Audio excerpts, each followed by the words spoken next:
Coming, ladies and gentlemen. I hope you all made it here without getting too wet. I certainly didn't come prepared. I actually took an Uber from the metro station to here, which is about 200 meters, but I had no choice. It was my own lack of preparation. But my name is Azeem Ibrahim. I'm one of the senior directors here at the New Lines Institute. The New Lines Institute is a non-partisan foreign policy think tank based here in Washington, but we also have outreach offices in London and Brussels. We focus on the intersection of US foreign policy and global geopolitics.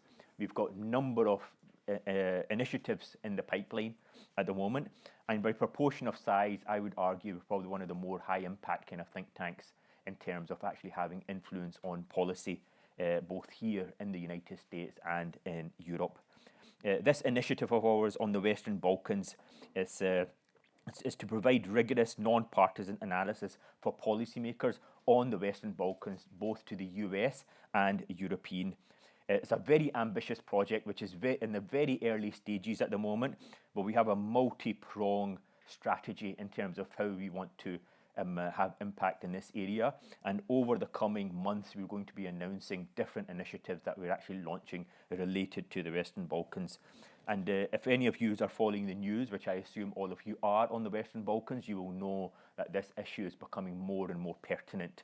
And it's very important for policymakers to understand and get the best analysis possible from the region, from experts that know what they're talking about. And so we have an absolutely stellar lineup today. This is the second event that we are doing with our esteemed colleagues. So we have here in-house with us is Professor Tanya Domi.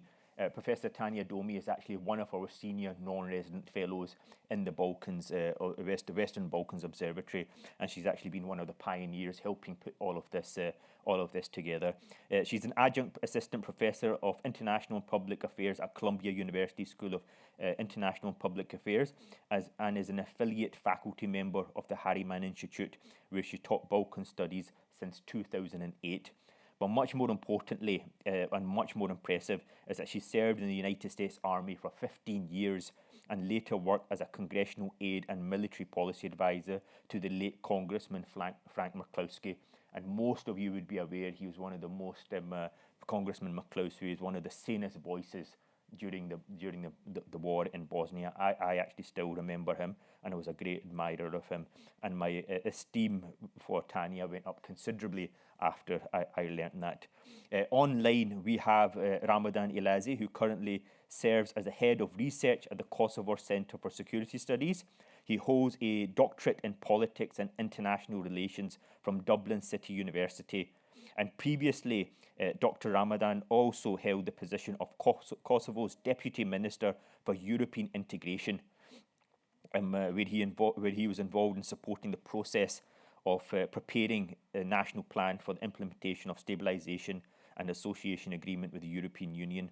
He's also the author of a book on the European Union and everyday state building, The Case for Kosovo, which was published in 2022. We also have Dr. Ismet Fatih Cancer, who's a political economist and researcher, and a doctoral. He has a doctorate from the University of Sarajevo and international strategy. So to start us off, I'm going to start off with Professor Tanya here.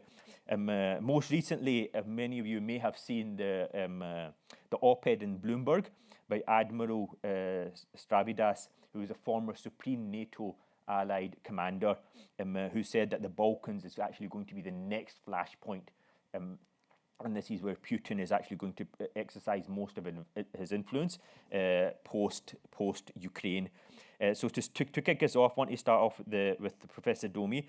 I want to present to her, in recent years we've seen a rise of ethnic tensions, Tanya, throughout the region that have led to changes in the Balkans security landscape, resulting in shifts in global and national security posture. I want to basically, if you can just give us a very quick, brief overview of what is actually happening in the Balkans, why it's happening, and who are the main kind of actors that are executing this. Absolutely. Thank you so much for coming, despite the incredibly bad weather. And I have to say that this subject is, as you know, Azeem, after the Banska incident last fall in North Kosovo, I said we have to do a security assessment, because at that moment I was so concerned that this could actually be the moment where the next war would begin. And it's so much ethnic tension, and there had been periodic buildup of Serbian troops on Kosovo's border. It was up to about 8,000 troops. There had been tensions building over the last few years. And just this past year, President Vučić of Serbia has predicted that there's going to be bad things happening in the Balkans in 2024. I don't know what he's signaling, but we should take him seriously. So when this incident kicked off, NATO peacekeepers in Kosovo were actually beaten.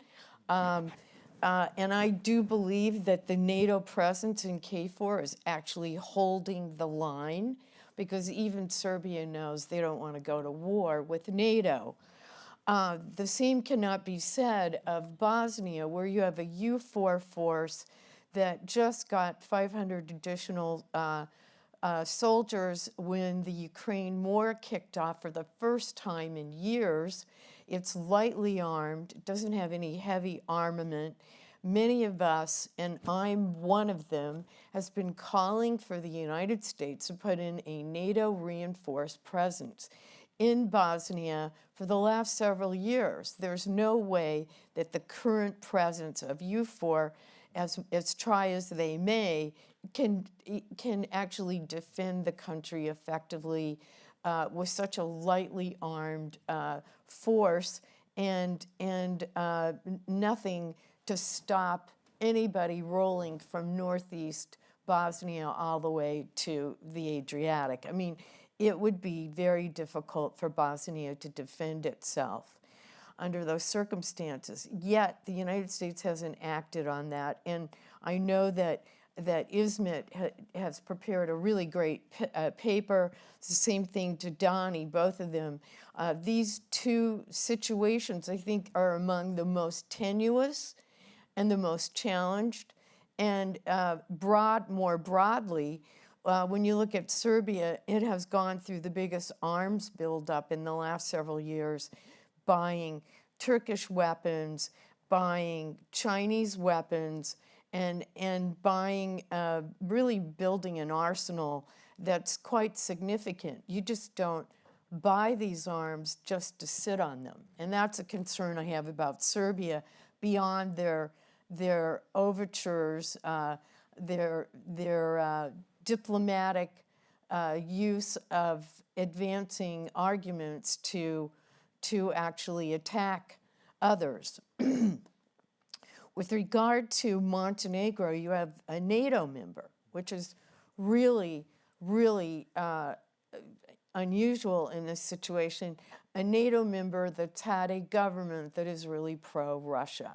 And this is a very sensitive situation. Going back to 2016, when Russian and Serbian nationals were engaged in an attempt to overthrow the government on election day. That was an unbelievable act, and it's not far away. You also have competing interests between China and Russia in Montenegro. And as a matter of fact, the Montenegrin government's been leveraged by about $5 billion that they've borrowed from China, putting them in a really, I think, a bad position for a country of only 600,000 people and a GDP that's not going to be able to pay that off anytime soon. So not only are these issues percolating, but you also have North Macedonia that is a NATO member as well, and their partnerships include Orban and a lot of the bad guys on the borders of the Balkans, which is giving aid and comfort to Dodik in Bosnia. And also you have these proxies for Russia in Bosnia, Dodik. I mean, Vučić is a significant proxy. And they're also working hand in hand with Orban, who has become a single party, essentially single party dictator, so to speak, in Hungary, which the EU has allowed to happen. I would say that the situation is tenuous, and my concern, and actually Donnie points this out, as does Ismet in their papers, that if Dodik were to actually carry out the secession that he's been threatening over and over for years, this could trigger a broader, probably overnight, destabilization of the region as a whole. That's where I'll end my comments. Yeah. No, thanks so much for those sobering words, Tanya. Let me bring in Dr. Ramadan here. You know, Tanya mentioned the next war. Kosovo, as you're aware, is one of the states that's regarded as being, you know, very susceptible if war were to break out. And we were very excited to publish your essay in our most recent anthology, Navigating Kosovo's Security Landscape from Crisis Management to Stability and Integration. And for those who have not had a look at this, please do check it out. It should be available in our online on our website. But my question to you, Dr. Ramadan, is that how do you see the current political conditions in the region rising from the ethnic tension affecting the current political and security situation in Kosovo? And what is Kosovo's strategy to push back on this, this influence and these threats that are emerging? Well, greetings from Pristina. Thank you so much for the question, and allow me to thank the New Lines Institute, but in particular Tanya, for inviting me to be part of this process of examining the security posture in the Western Balkans. Concerning your questions, and I think Tanya did an amazing job in outlining the situation in our region, but let me start by saying that Western Balkans is experiencing a resurgence of extreme nationalism. And this was the formula that in the 90s led to brutal wars. And unfortunately, this nationalism has been fueled by unresolved issues in the region stemming, again, from the 90s. So for some time now, it seemed that the approach of the European Union when it came to the Western Balkans was more of an appeasement dominance, so conflict containment, or just a containment policy, what our friend Agon Tanya has kind of labeled this approach of the EU towards the region. So confinement, not really ambitious agenda towards the Western Balkans.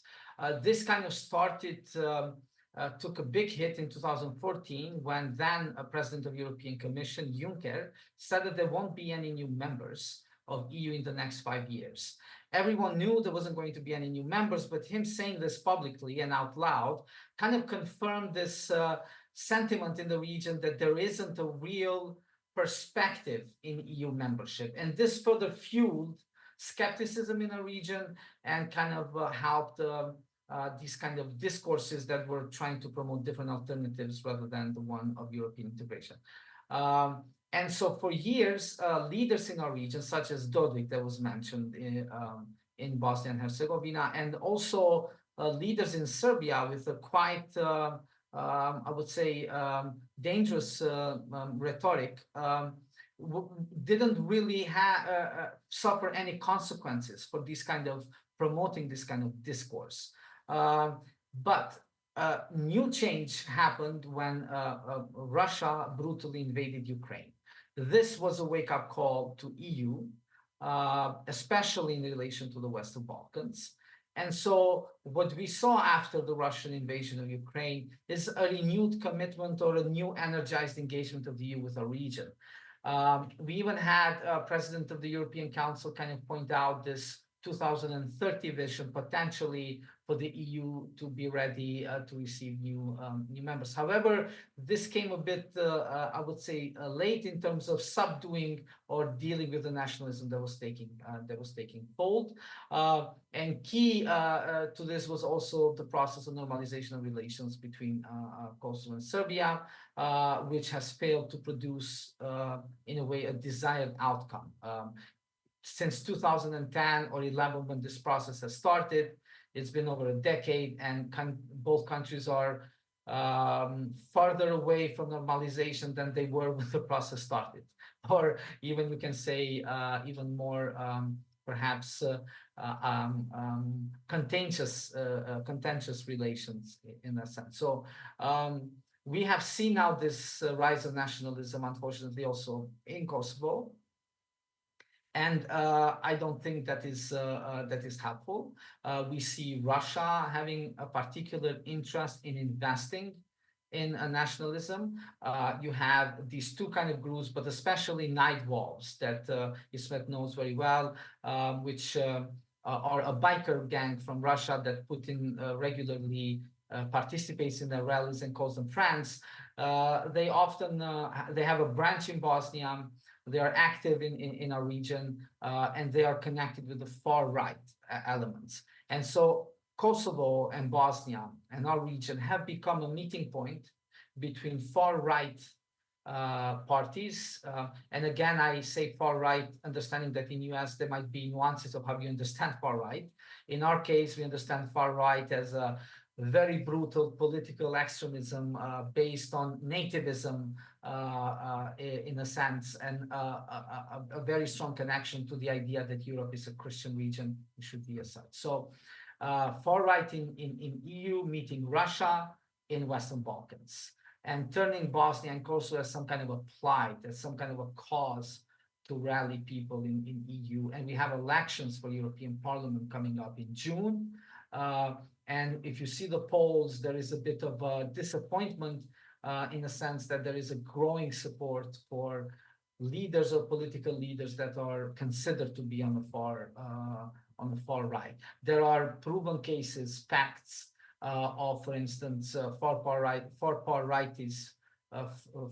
parties from EU taking money from Russia as well. So I want to say this, that there is a bigger context. It's not just about a leader in some kind of corner in Western Balkans trying to secede, Dodik, Republika Srpska, or in case of Kosovo having in September of last year a terrorist attack in Banjska.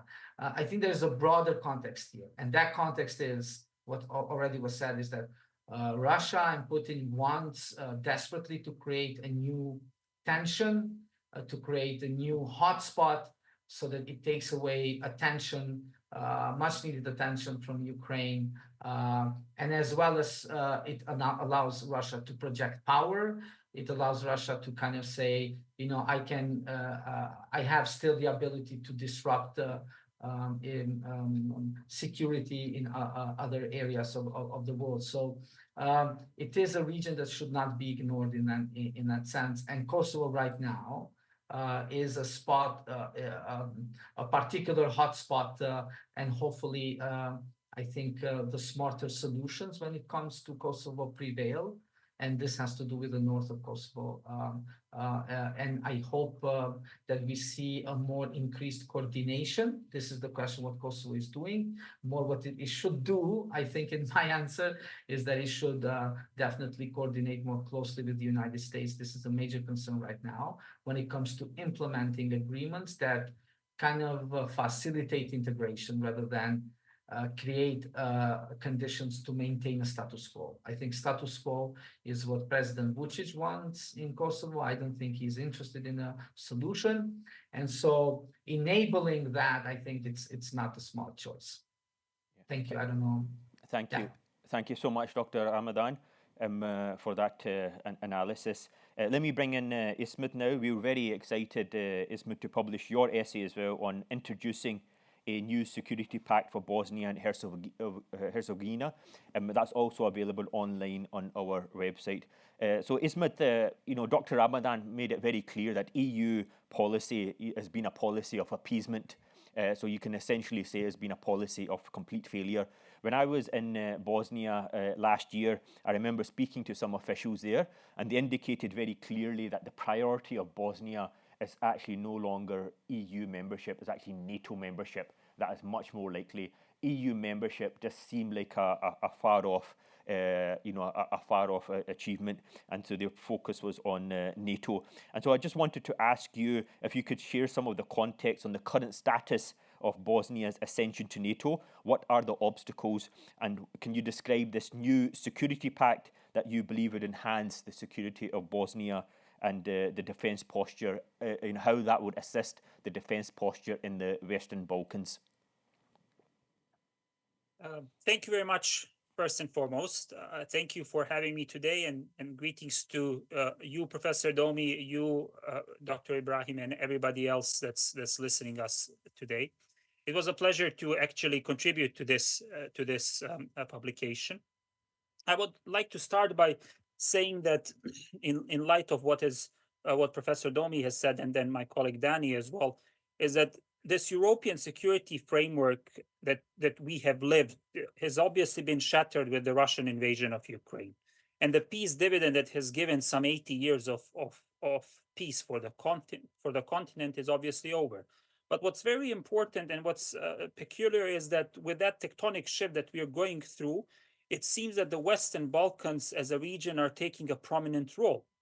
And this leads to my first point that I want to single, and that is that the Western security establishment has recognized the Western Balkans, and Bosnia-Herzegovina in particular, as an active hotspot, as a possible frontier for Russian activities that uses various proxy actors in its foreign malign influence campaign. You mentioned Dr. Ibrahim Stavridis, his column of yesterday exactly says that. But going into more details, talking about the foreign malign influence campaign, we can see that in the stability in Bosnia-Herzegovina has been continuously threatened through this lens by a rising divisive rhetoric that is complemented by secessionist politics of the leadership of, again, Moscow-backed Republika Srpska and its leader, Dodik. And these activities are best illustrated by a constant political calls and actions of secession or of the dissolution of the Bosnian state. And as you imagine, this threatens not only the stability of the country, but it can actively lead to a new crisis for NATO in Europe. So this continuous instability pressures both NATO and EUFOR to respond, which leads to the second point I'd like to raise, and that is that fortunately, NATO itself has clearly identified the threat of countries at risk and has stepped up its mandate and support towards the region and Bosnia-Herzegovina. You can remember that Stoltenberg's visit, for example, in November 23, just at the end of last year, he was very clear in saying, we are very concerned about the rising influence of Russia in the country that needs to be tackled, which is logical. NATO sees Bosnia-Herzegovina and the Western Balkans in general as a strategically important region to a free and peaceful Europe. It's part of their strategic concept. And within that, Bosnia-Herzegovina has quite a fruitful relationship, I'd say, with NATO, quite rich. And what usually is not clear to the audiences is that Bosnia-Herzegovina itself is not necessarily just a security consumer. In a lot of ways, it's also a security provider.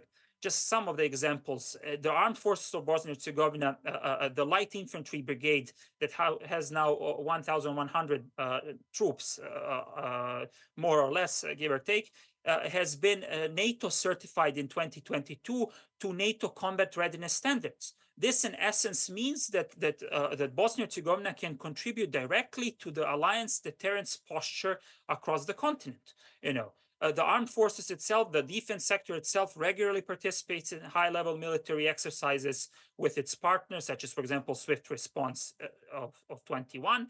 The country has been involved in peacekeeping missions with our allies, United States, United Kingdom, in Congo, Afghanistan, Iraq. So Bosnia-Herzegovina actively produces a security contribution to the alliance itself. And you are well aware that it's been a membership action plan member since 2010. So in that regards, it has a very active role. However, what is important to say is that upon the invasion of Ukraine, the alliance has realized that it needs to step up its game. So in 2022 and 2023, it created and adopted a defense capacity building package, which is further aimed at building Bosnia-Herzegovina's capacities and enhancing its resilience. It focuses on strengthening the country's defense and security projects and institutions besides the defense that we all know and presume what includes. The security component is very important. Projects such as cyber defense, crisis management, countering terrorism, protection of classified information, all of these projects have been included. So in the next 5 years, the idea is that this package will contribute to the strengthening of both NATO standards and practices in Bosnia and Herzegovina, while also ensuring further military interoperability between the armed forces of Bosnia and Herzegovina and NATO forces in whatever is needed for that case. So in essence, we're building this relationship, this symbiotic relationship in which Bosnia and Herzegovina is an active contributor to the security of the European continent, to the capabilities and deterrence posture of NATO itself. However, despite these changes, and this is moving to the point 3 that I want to single, is that with the continuous improvement on NATO path, still Bosnia's accession to NATO is incomplete. And it is incomplete, as Professor Domi has pointed out, primarily because of the internal dynamics of the Bosnian state, in which RS has used the Dayton Agreement constitutional power sharing arrangement as a way to veto, to block any kind of Euro-Atlantic integration. And we have to talk about this in a broader manner. This approach is coordinated with support from Russia, which is on several occasions openly threatened, I will remind the audience, the Bosnian state with consequences if it chooses to follow the NATO path. We have heard Sergei Lavrov directly have this message, the ambassador of Russia in Bosnia and Herzegovina together. So in a way, this is a tactic, I would say, a tactic of instilling fear and intimidation in the country with a Ukrainian scenario. Russian goal here is to keep Bosnia and Herzegovina in a constant position of unpreparedness and, in a way, insecurity, in which this perpetual uncertainty could do nothing but produce a scenario in which Bosnia and Herzegovina cannot defend itself fully in an event of a new conflict. So, but talking about this, we need to contextualize it in understanding the regional threats to Bosnia and Herzegovina. Moscow sees Dodik's efforts to undermine Western support for NATO and EU path as part of this larger geopolitical mosaic. And Danny was very, very astute in showing this. It's drawing attention further away from the Russian invasion of Ukraine. I will also remind the audience that just recently, President Zelensky himself went out publicly and said that he has information, and this was based on intelligence information, that Russia has plans of fomenting crisis in the Western Balkans, pitting one country against the other. Now part of this axis I cannot but mention is also burdened in Bosnia and Herzegovina by the Serbian ultranational irredentism. It is supported by the ideology of Greater Serbia, or today rebranded as Srpski Svet, which calls for the unification of all Serbs within one ethnic land, and this presents an existential threat not just to Bosnia and Herzegovina, to Kosovo itself, to parts of Montenegro. So all these ideas offer a venue of escalation for the region. And in this case, the Serbian president Vučić, he still maintains good relationships with Russia. Serbia remains the only country in Europe besides Belarus not to impose sanctions on Russia. It has continued a very close relationship with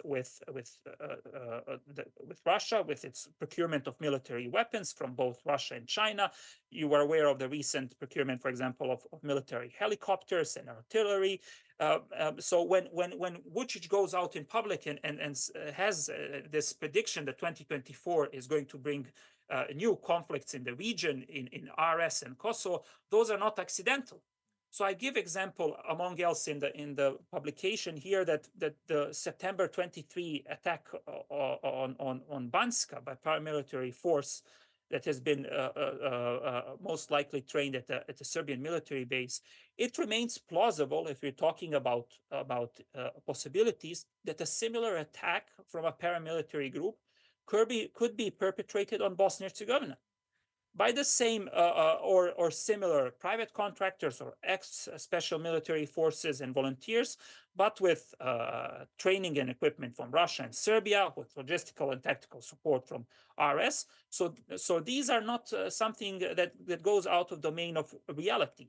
And if we position that in that way, then we have to raise question: how does EUFOR and NATO respond? What are the action? What is the action in case of escalation?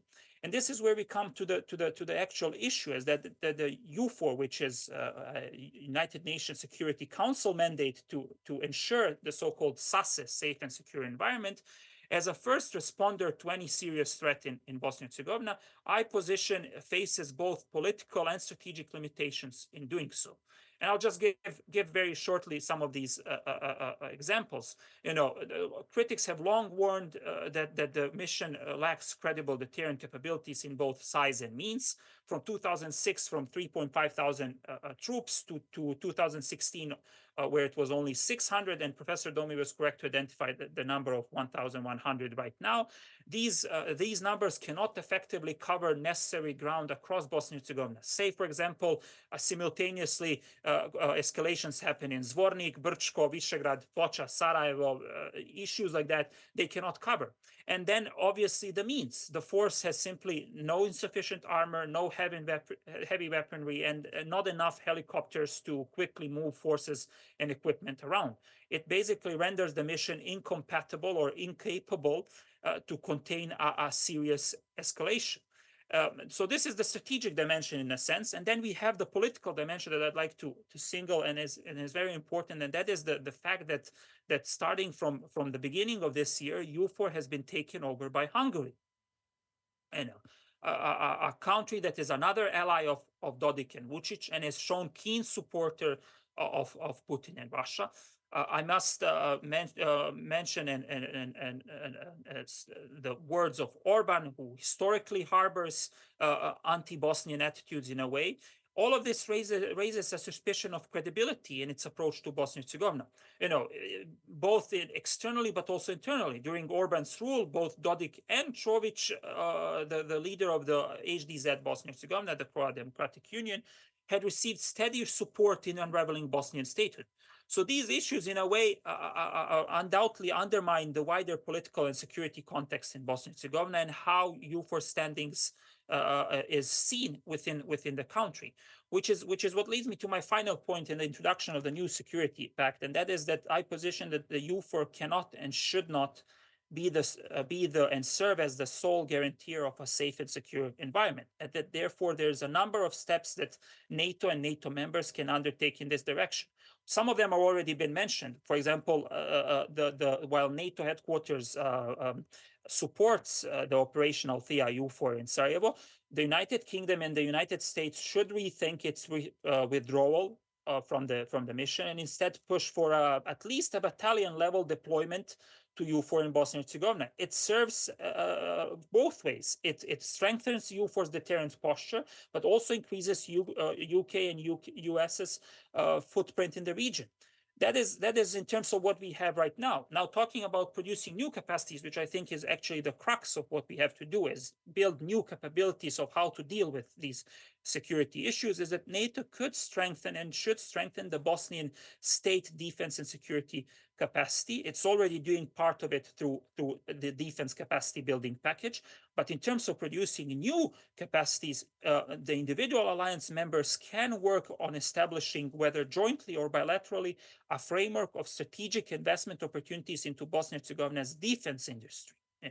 It's one of the very few high-level, high-value industries in the country that continually boasts record-breaking exports and profit numbers. And the upgrading of this industry through the transfer of technologies and production processes would not only enable further interoperability with NATO, it would not only strengthen Bosnian economy, but would also allow Bosnian defense industry to support NATO needs and needs of NATO members and partners. We already know that part of the current debate is how to continuously support Ukrainian needs for ammunition and shells in defense against Russia. But that is just one part. I position that if NATO wants to ensure a conflict is avoided in Bosnia and Herzegovina and it can continue its progress towards Euro-Atlantic integration, it needs a transformative strategy. And this transformative strategy is the new security pact that I introduce, and it is a quadrilateral strategic partnership framework consisting out of the United States, the United Kingdom, Norway and Turkey. Turkey already supports EUFOR with its troop. Norway is a contact point for Bosnia and Herzegovina, making it uniquely positioned to support. And United States and United Kingdom remains the country's most important allies. So in this way, this new pact that would pledge security assistance and agree to come to Bosnia and Herzegovina's defense in case of attack, it would without doubt deter any kind of Russian adventurism in the country. And it would offer an ironclad environment in which Bosnia and Herzegovina could focus on its defense and security priorities while also developing its industries and continuing its Euro-Atlantic integration. It would also help, further develop a well-trained, well-equipped, modern and professional security and defense establishment in the country, the armed forces and the security apparatus. But perhaps most importantly, the quadrilateral security pact would enable this safe environment and a political cohesion that would further encourage the Bosnian leadership to embark on what I think is the most important issue in this country. And that is the final, categorical constitutional reform necessary for the progress of the state. Stoltenberg was very, very clear when he said that with this type of consensus needed building in Bosnia and Herzegovina, Bosnia cannot become a NATO member. In a way, it's demystifying expectations, which I think it's what is needed to allow the Russian proxies, the skillful use of constitutional mechanism to continue hindering Bosnia and Herzegovina's Euro-Atlantic progress is by far the biggest threat for the region. It is something that brings a perpetual ability for Russian proxies to block any kind of progress, and it's the most efficient platform for the permanent incorporation of Russian geostrategic interests in the Balkans. Thank you so much. I'll stop at this point, and thank you very much for your. Thank you so much. Thank you so much, Ismet. I want to, Can I make a comment yeah, go here? ahead, go ahead. I just want to say that with regard to Bosnia, let's not overlook the Russian proxies that are in Zagreb. They're playing a really pernicious role, and Mr. Chovic and even Plenković, these people they're also visiting Russia. And they're supporting Russian motives, and you're using an EU platform to do so, which is actually such a shame. But this is the way of nationalism and the rise of autocracy throughout Europe, which is, I think, really hurting Bosnia and even Kosovo, the countries that are the most vulnerable at this point. Yeah, and I want to stay on that point, Tanya. Dr. Ramadan mentioned that about EU appeasement and the lack of any real prospect of EU membership. Ismet mentioned how this has become a hotspot, and the EU is essentially EUFOR as the weaknesses. He highlighted the weaknesses in EUFOR, and so it seems that the European strategy, and you mentioned just now about how the Croatians have the influence they have in the European Union, which is very well known in terms of EU policies, essentially dictated by the Croatians. So it seems that the EU weakness and the EU posture in this has just completely failed. And so the NATO membership, that Bosnia aspires to, seems to be the only mechanism by which we can see some sort of security emerging in the region. And I just want to ask you, just staying on the NATO question, what are the main obstacles? Because I know you worked on both sides in terms of the allies here, and what are the main obstacles in terms of NATO membership for Bosnia, and what kind of time frame are we looking at in terms of actual full possible membership? Well, I think the biggest obstacle to Bosnia joining NATO is the unfortunate presence of Milorad Dodik in the government. And as Ismet pointed out, Secretary General Stoltenberg, he alluded to that fact that you have a really pernicious presence in the government, and it would be very difficult. He continues to block European Atlantic integration, and through this, sharing, governing through the sharing process of the Dayton structure. And the Dayton structure right now really works against Bosnia's Euro-Atlantic aspirations. And as Ismet points out, I was shocked by the brazenness of the Russian ambassador to Bosnia and Herzegovina when he said, Bosnia, you may make a decision to join NATO, but we have a response for you. Look at Ukraine. Look at Ukraine. If that wasn't a threat, then, I just woke up yesterday. I mean, it was so brazen, and it was shocking at that moment because they were in the guts of a really horrible war that continues to this day. And let me add, what are the people in Brussels at NATO, and what are the capitals in London and in Washington here, and further abroad in Europe? What are they thinking about the day after if Russia wins this war? What are they thinking? Because if Russia wins this war, all bets are off about what happens in the Balkans. And this is one of my greatest fears, and I'm actually doing a lot of thinking and writing about this right now because we are looking into the abyss if Russia wins. Yeah. This was actually my next question in terms of what's happening in Ukraine.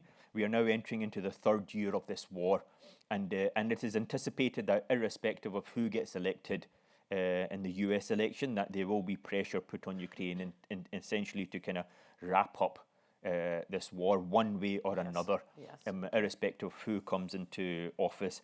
And if there is not a outright victory of Ukraine, it will be seen as a victory for Putin. And so what would be the implications of that for the Balkans if Putin were to emerge from his perspective and how he spins a victory against Ukraine?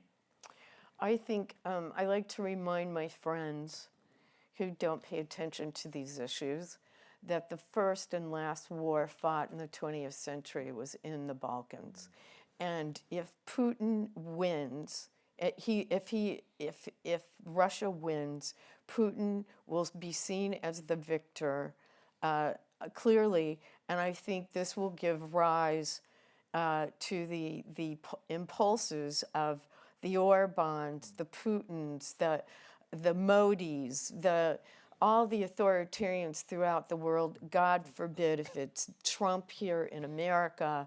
I think all bets are off, and Trump has already signaled, well, they're just going to have this war, let it play out. We don't have any investment in it, and he's clearly convinced the Republican caucus of that attitude, who are refusing to deliver a package to President Biden for support of Ukraine. I think what happens could be beyond our worst imaginations. I think then Montenegro could really go down. It could be a NATO member that goes down and kneel before Putin. And they essentially have been signaling that for quite some time about where their preferences are. So I fear that outcome could yield to another war, if not more than one. Yeah. I want to pose the same question to Dr. Ramadan in terms of the war in Ukraine. What do you see as the potential impact of this war in Ukraine, and if it was essentially emerged as what's spun as a Putin victory? What would be the implications of this on Kosovo's defence budget and pursuit of NATO membership? I think, thank you for the question. I think the connection between Ukraine and Western Balkans is quite clear, and it will have a profound implications for our region, depending on how the war in Ukraine turns out. If, let's say, in the scenario you posed, Putin wins, or whatever that victory would look like, but let's just say Ukraine's borders end up being redrawn, it is difficult to contain that kind of impact for Balkans. That has been very clear. Reason for this is President Vučić has publicly said that Serbia's plan is to adopt Azerbaijani strategy with Nagorno-Karabakh, basically waiting for the stars to align, whatever that would look like. And then, I think potentially President Vučić would move in annexing the north in Kosovo and with Republika Srpska obviously supporting the secession. So if there is a redrawing of Ukrainian borders, it will most likely have implications in the Western Balkans. However, Ukraine's solution, whatever that might be, can also have positive impact for the Balkans. So if there is a conference through which a solution emerges that is acceptable to everyone, that kind of model can perhaps also serve in the Balkans. However, in the case of the Balkans, we have an ongoing process of potentially resolving our dispute, the normalization of relations dialogue. The problem is, and I think this goes back to what was said before, why do now Kosovo also and Bosnia prefer NATO? Not prefer, but want to prioritize membership in NATO?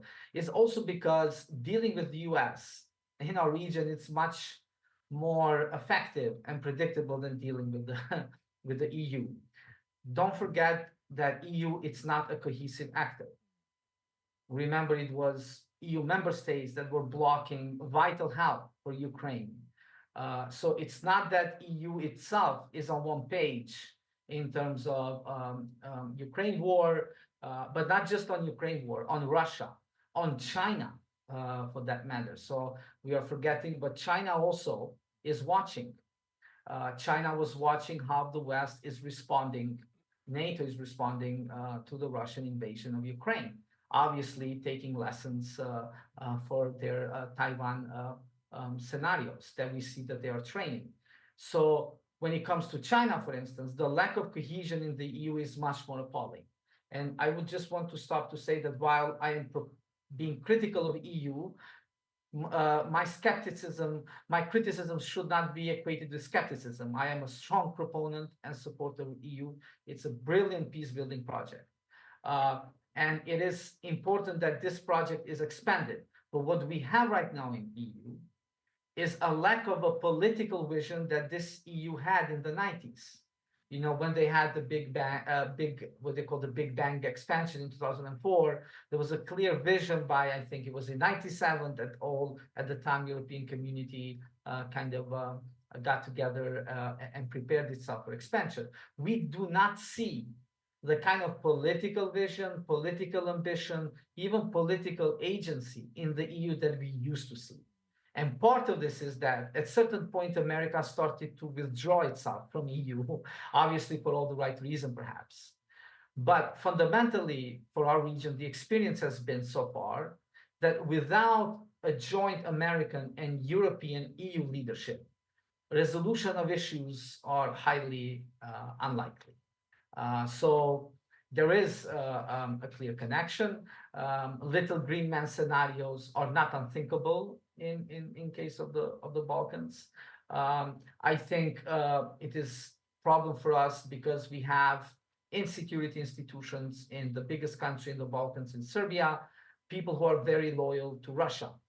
For instance, the former head of the Serbia's intelligence service, Alexander Vulin, is openly, in a way, sees itself or puts itself as an asset of Russia. I think the Banjska terrorist attack in September last year was coordinated to some extent by Serbia's intelligence service with Russian security mechanisms. Now, having said that, I also want to note that this Russian relation with Serbia doesn't represent the entire Serbian population or nation. There are very strong civil society voices in Serbia opposing this kind of relation between Serbia and Russia. Very strong civil society voices, and even in politics, who see a future of Serbia also in NATO. Serbia has a NATO membership action plan since 2006.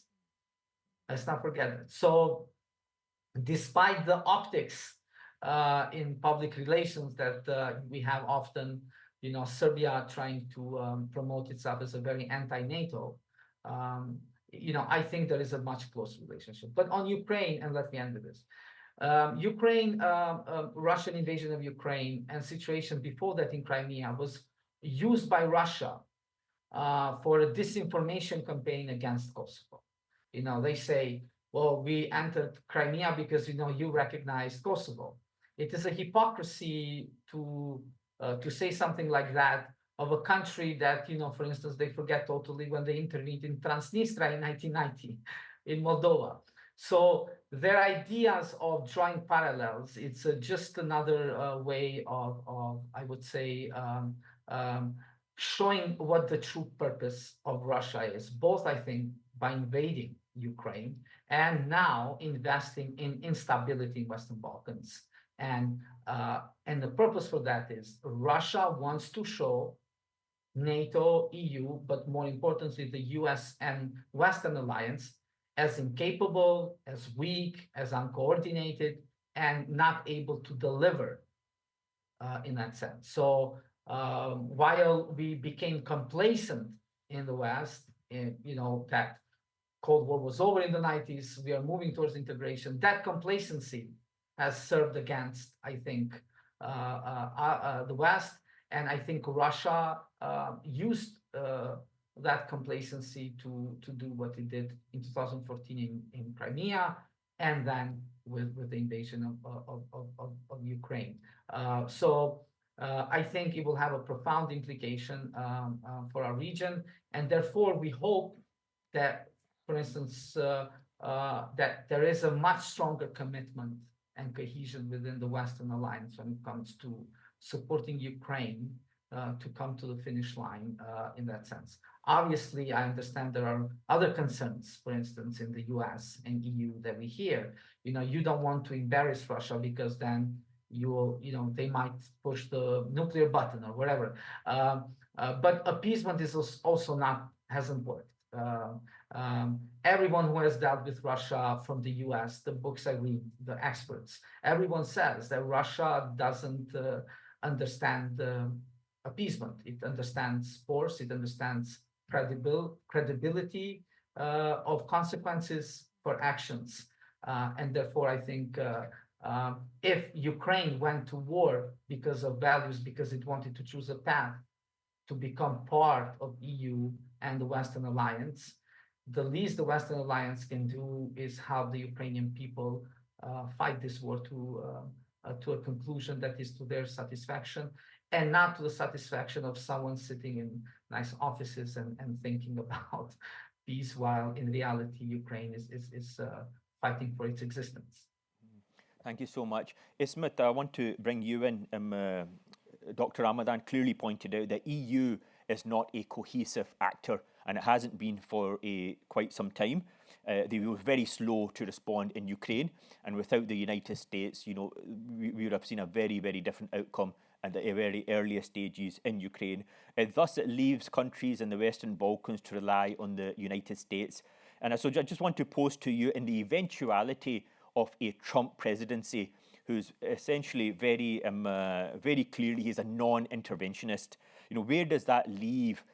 He will essentially, you can imagine, he will leave the events in the Western Balkans to the EU to handle within themselves, within their neighbourhood. So where does that leave countries like Bosnia if you cannot rely on you cannot rely on the EU? It's not a cohesive actor, and thus you cannot rely further on the United States and NATO. What would be the implications of that for a country like Bosnia, and how do you expect it to respond?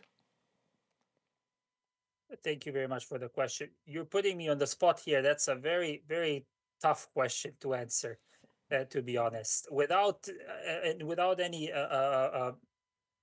clear, realistic response, I would say that the best way to explain what can we expect and what it would look like is the word uncertainty, and that is something that would surely characterize the relationship between the two sides.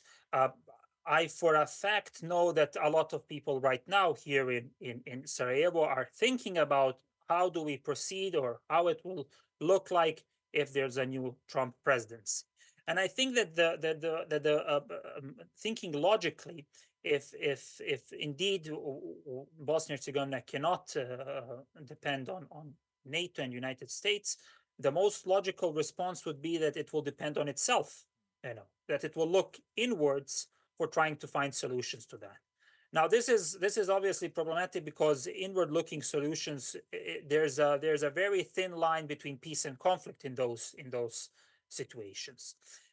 But regardless, what we hope is that the United States, what Bosnia and Herzegovina understands and underscores to United States is that it's most valuable partner.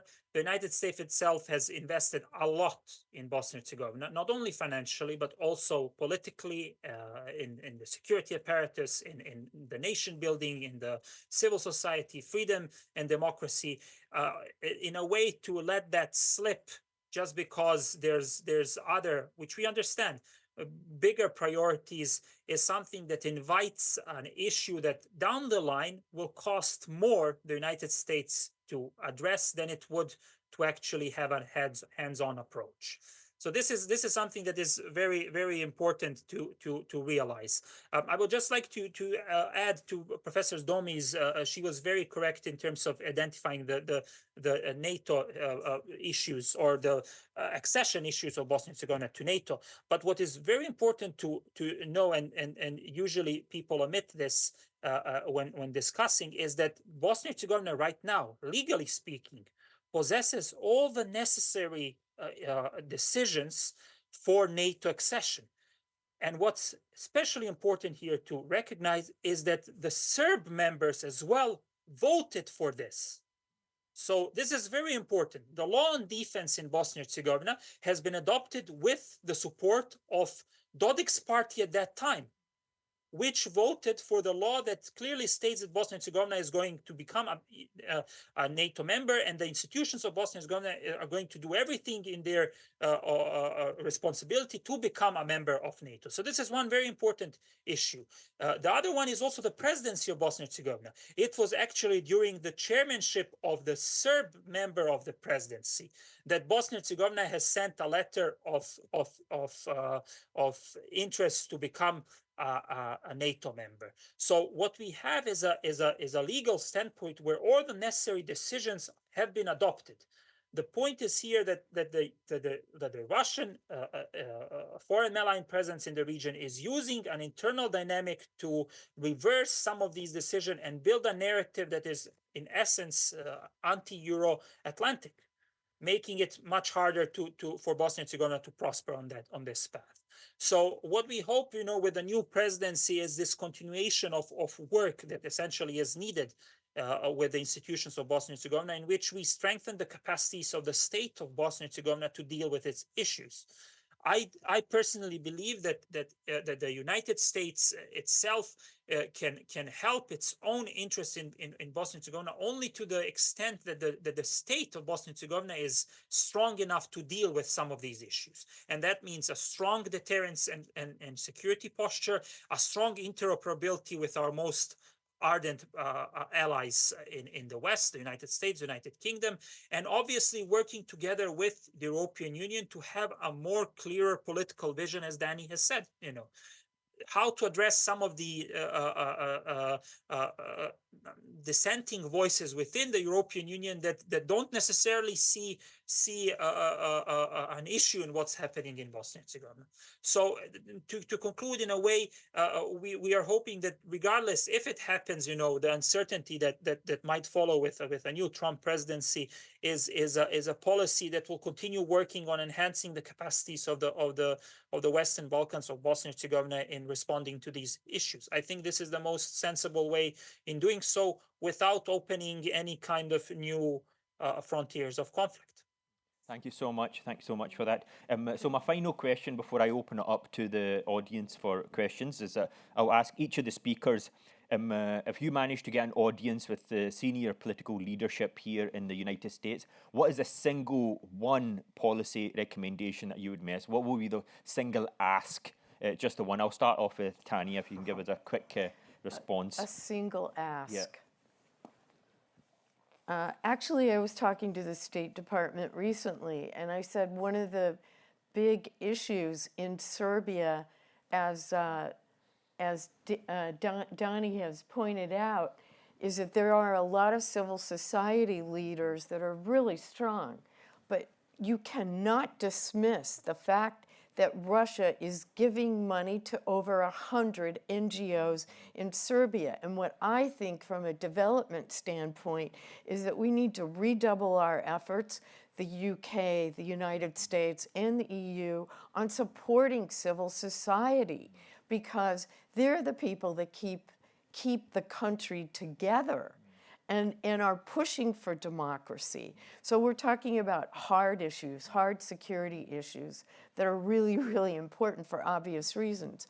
But I think that's where the West has let down a lot of people in the region. People do not believe that the United States is necessarily on their side right now. And I also will add, I would say to the United States, work more with the United Kingdom. Work more in partnership with the United Kingdom. I actually think the United Kingdom has freed itself from EU constraint by leaving in Brexit, but what you're seeing them do now, and I'm hearing some very good things in Kosovo where people are really appreciating the role of the United Kingdom right now. And I hate to be a Debbie Downer, but I'm going to be one, and that is, I can't help myself, Azeem. I have to say, Trump presidency, NATO goes away. Trump presidency, he has said it. He will get rid of NATO. Last comment. Thanks so much for that, Tanya. Same question to you, Dr. Ramadan. A single policy ask of the United States if you manage to get an audience with the leadership here. Well, I mean, besides NATO membership for us, I think I would ask them to design a manual on dealing with autocracy. I think US has been very effective often in dealing with dictatorships, or so it seems, but it seems less capable of dealing with emerging autocratic regimes or situations.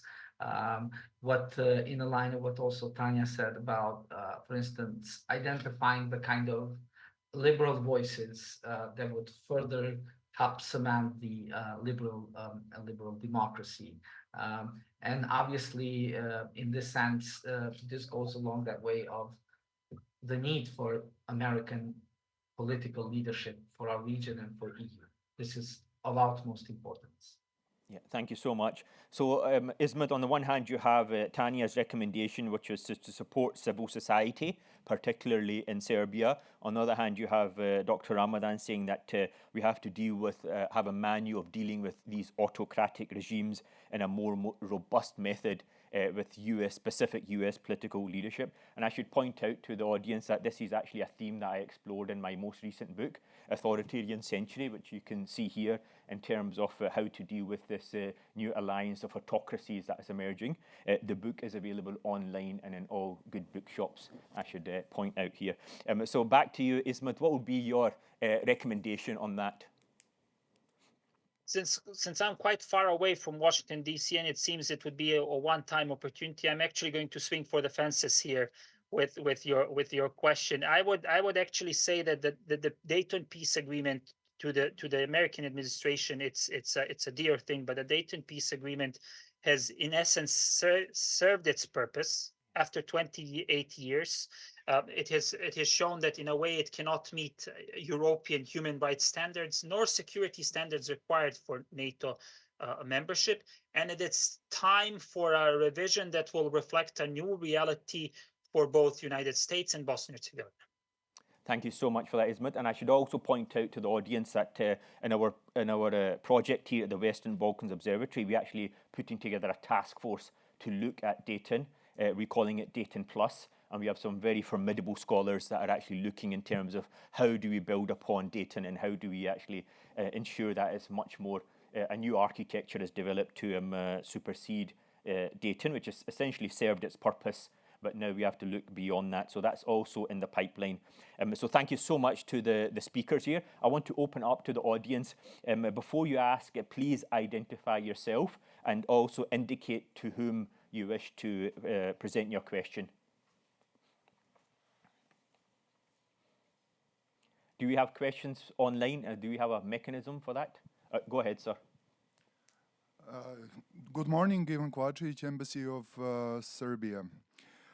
I have one comment and also I have two questions.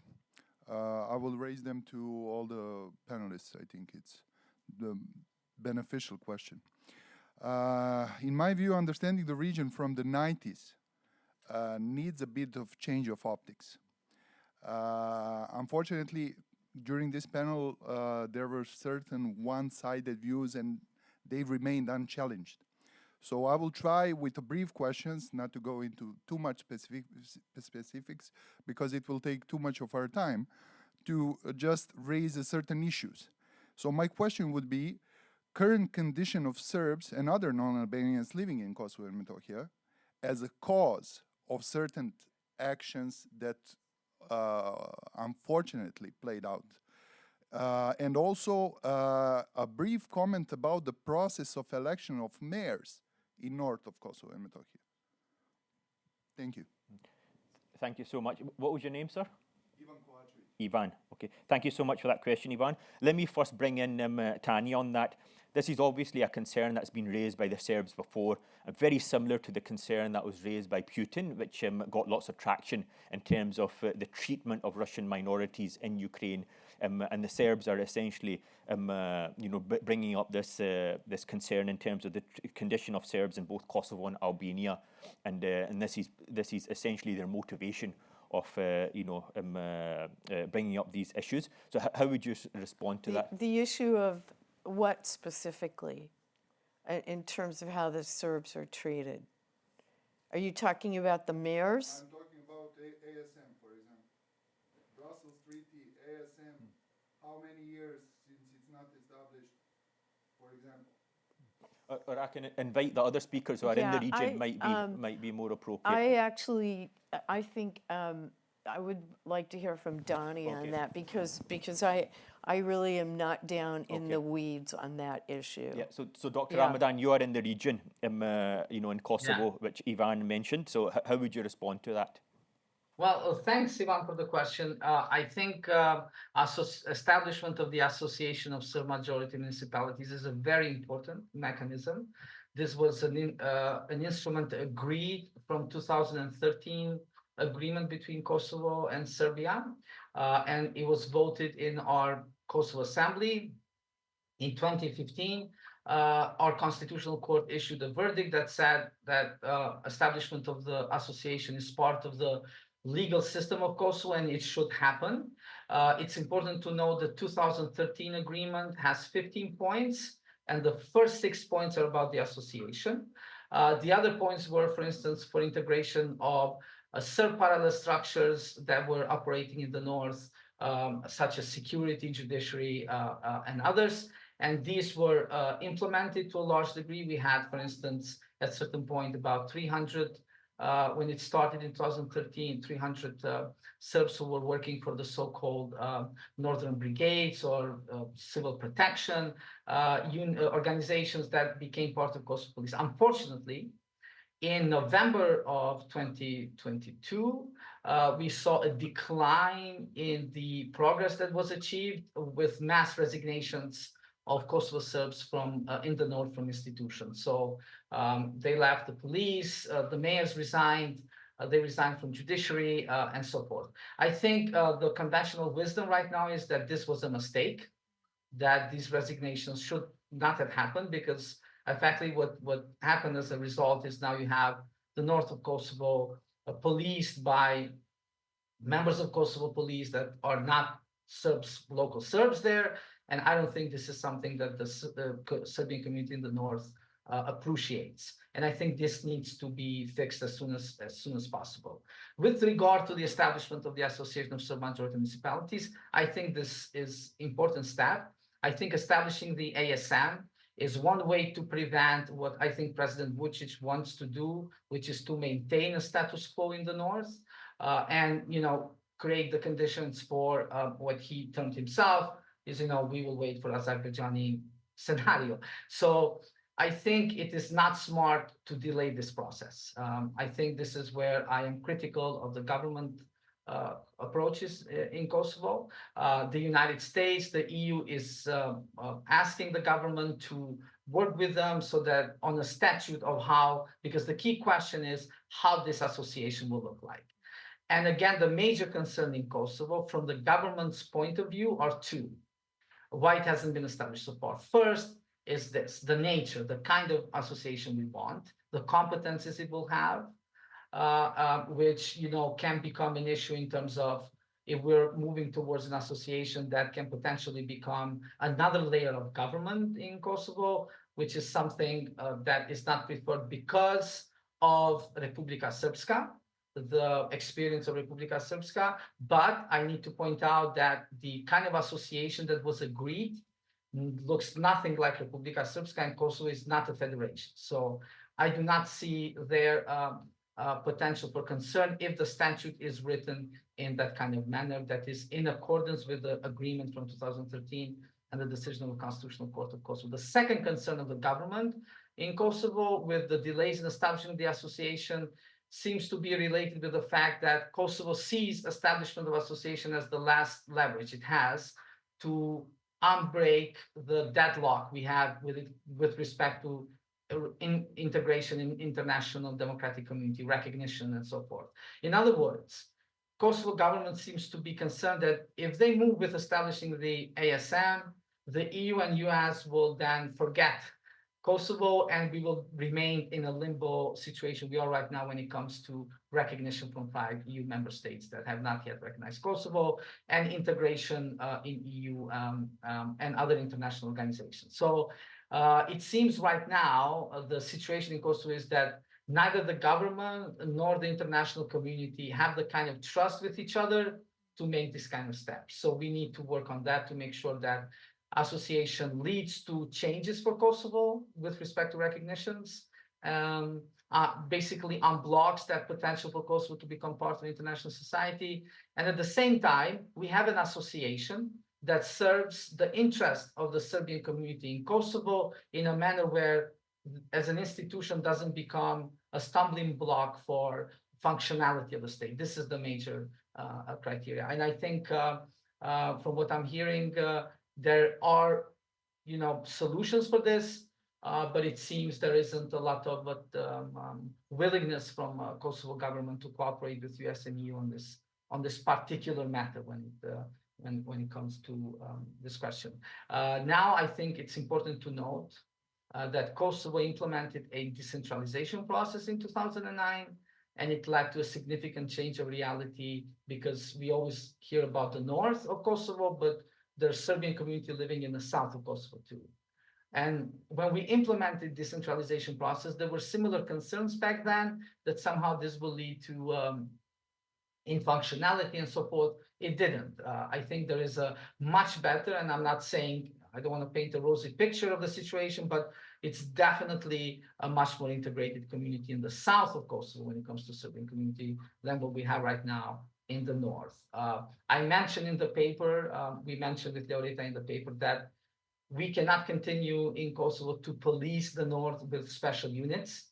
Having more specialized police units in a particular part of the country doesn't necessarily mean integration.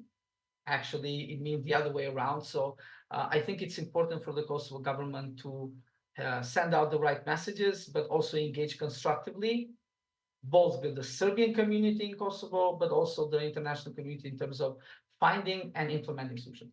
However, my concern is that I'm not sure there will be a kind of cooperation from Serbian government implementing association. Right now, of course, the ball is in Kosovo's government court, which is, but I think if the Kosovo government would move towards establishing the SM. I'm just very skeptical it will have support from Serbia, to be honest. Well, thank you so much for that, Dr. Ramadan. So I want to pose the same question to Ismet to get your interpretation. Dr. Ramadan made it very clear that Kosovo simply cannot, continuously police the north in the same manner, and they are behind in terms of establishing the ASM, and this is something that should be desired and something that should be explored further. What would be your interpretation on the question from Ivan here?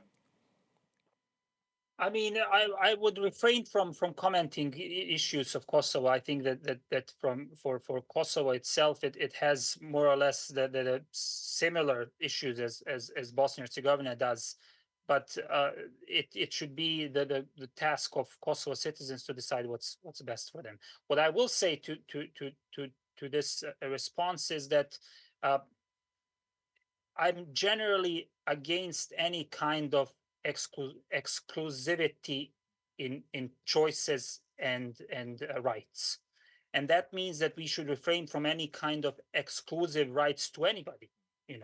When I say this, I mean that Bosnia should also refrain from any exclusive rights towards the others, but also our neighbors in the region should also refrain from having exclusive rights in imposing their own realities on other states. These are issues, internal issues that unfortunately are being meddled by in this case Serbia, with a goal of shaping processes to its own national interests. And looking at it through a logical standpoint, the national interest should be defended by the nationals of the country.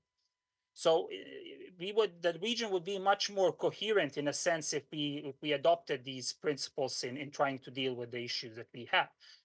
A clear example, for example, in the case of Bosnia and Herzegovina is between Bosnia and Herzegovina and Montenegro, which has a very good relationship without open questions, but it's part of a region that has had a troubled past. So there is possibilities, and we can make it through. It is the point of not having exclusive rights in dealing with internal issues with the countries that are at hand. So this is very important.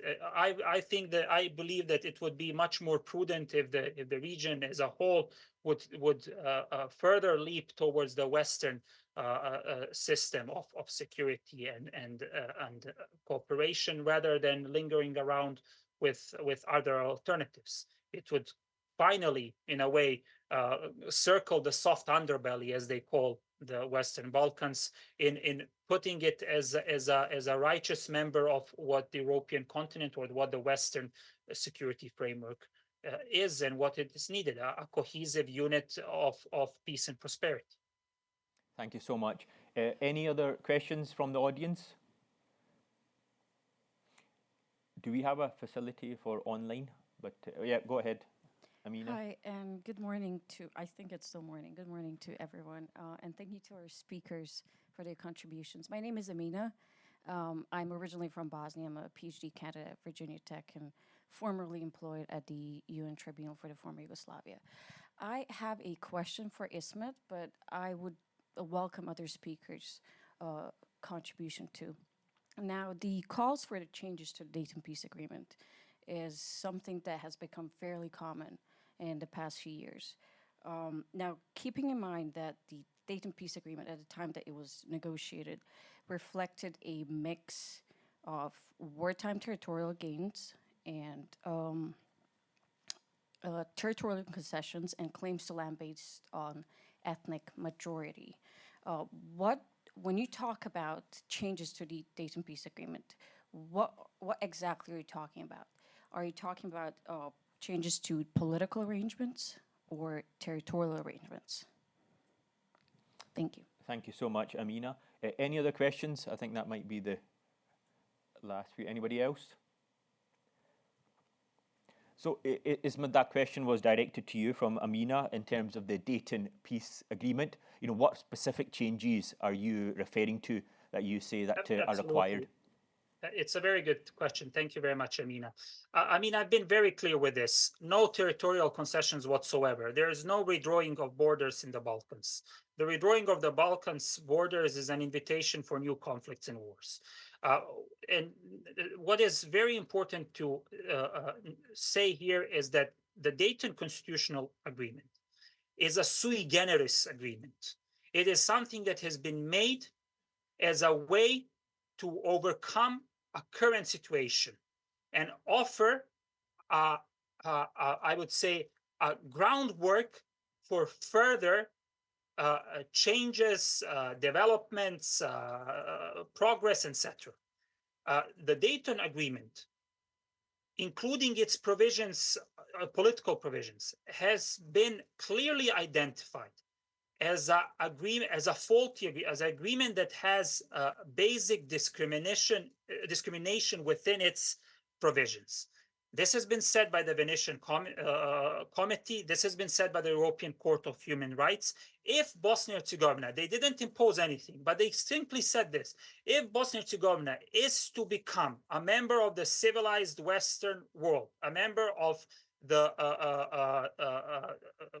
group of nations that enjoy the highest standards of human rights, collective identity protections, and everything that goes with that, it has to change its provisions that, in essence, discriminate a large number of its citizens. So this is very clear. This is talking legally or internationally in terms of international norms and values and the law. This is one point. The second point that is very important is the change of Dayton Agreement is usually connotated with something nefarious. But we should think beyond that, and we should reject this notion. To revise the Dayton Agreement is to adopt a framework that will better suit all of its citizens in the country, in Bosnia-Herzegovina. That includes Bosniaks, Serbs, Croats, and everybody that doesn't fall within these categories. It is centering the individual identity above anything else per se. So this is something that's very important to note, that nobody is going to be worse off because this is being talked about and proposed in essence. We're striving for a system that will put individual identity as the biggest factor in deciding that people are equal, that one group cannot be more important than the other or the other way around. So this is one point. The second point that is very important to add is think about the logical implications of continuing to adopt the Dayton Agreement. Besides the fact that legally it has been identified as a causes of a discrimination on basic human principles towards a large number of its citizens, besides that, it has become a system, a tool, which enhances nationalistic discourse within the internal dynamics of the country. Why? Because it presupposes the ethnical identity as an exclusive right over others. So this is the second point. And the third point is, because it has allowed the ethnic identity to dominate, it has also allowed a back entrance, I would say, for Russia to exploit these differences and use the constitutional framework to foment crisis at its will. So these are three major reasons why it's very important. Now, how we approach the change is a different question. It should be complementary to all the people and all the nations in the country. It should take in consideration the vision and the ideas of all of it people, but it should be citizen-oriented because Bosnian Herzegovinans are citizens of Bosnia Herzegovina first and foremost, and then everything else. Thank you very much. Thank you so much. Final point for Tanya, because I know you were thoroughly involved on all sides, and you've have got considerable history on this. So just responding to Amina's question, what changes are required to date? And if you can just give us a quick few points. I just think, yeah, I would not agree to any territorial, redrawing boundaries whatsoever. the equality issue is significant, and it yields to democracy participation in the electoral process when people are excluded from it. Romani, Jews were left out of this, this social contract. Constitutions change, issues emerge. It should become normative to amend an existing constitution. And that should be the way it happens in Bosnia and Herzegovina as well. And quite frankly, I'm deeply concerned about the role of the High Representative imposing new electoral laws on the evening of an election, which is one of the most outrageous violations of basic democracy I've ever heard of. So the structure of Dayton, I think the High Rep has to go. That office needs to be transformed into a different mechanism. I think as we used to say when I was there, this was the best deal the Serbs will get, and they're not ever going to let go of that. They're not going to change on it. And as long as Milorad Dodik continues to advance a secession position, I don't know how you come to that place without it being negotiated from the outside with citizens. And I agree with Ismet, it has to be with citizens, but a third party, and the most legitimate third party to do this would be the United States, and there is no ambition to do so. It does not exist. Thank you so much for that, those final words. So before I wrap up, I just want to remind everybody that do please visit our website, newlinesinstitute.org, to see the second Balkan monograph we have. It should be on the homepage of our website by over half a dozen of the top experts from around the globe who have given their analysis on all the different kind of topics affecting the Western Balkans. And also, please do watch out for the rollout of our Western Balkans project. There's going to be a series of those projects being rolled out over the year. And with that, I just want to thank everybody for turning up despite the weather outside, and sincerely thank our speakers for joining us here today. And please do keep in touch and continue to follow us on Twitter and other social media. Thank you so much. Thank you. Thank you very much.